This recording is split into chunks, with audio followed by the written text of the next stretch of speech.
Can I apply heavy-duty LP to Suede or Nubuck? The short answer there is yes. The long answer there is yes, but it is going to change the finish of the Nubuck or the Suede, and what I mean by that is it won't be fuzzy any longer. It'll be slicked down a little bit, kind of similar to this.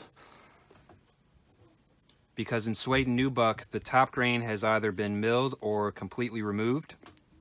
And so once you take the top grain off, which is a very thin layer, then you get into the flesh, and that's a bit fuzzier, a bit softer, kind of similar to back side of that.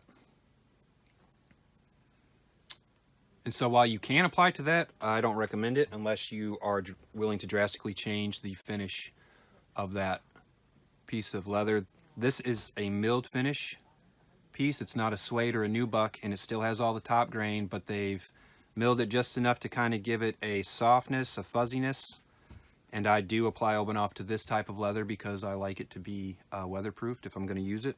This is French Bull. And so it doesn't have a finish on the top. There's no buffing or nothing that's happened here. They've ran it through the mill, and it is a bit softer than it would have been. And so for this kind of thing, I'll just do the same exact as I would. Now this kind of leather, because it's more porous, is going to take the product a little differently.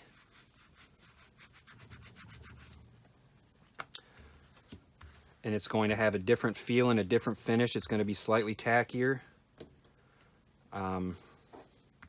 Just because of the leather itself.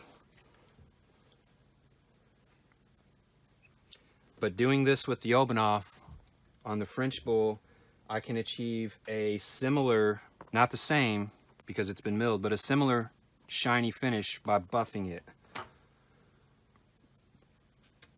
And over time, as this is used and rubbed up against stuff, it's going to develop a nice patina, and it's going to get shinier and shinier because of the buffing action of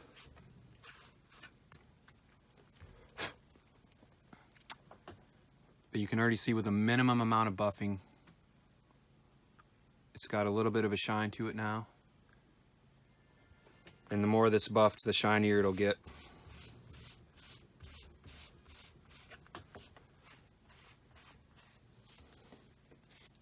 So it depends on how much time and elbow grease you want to put into your project.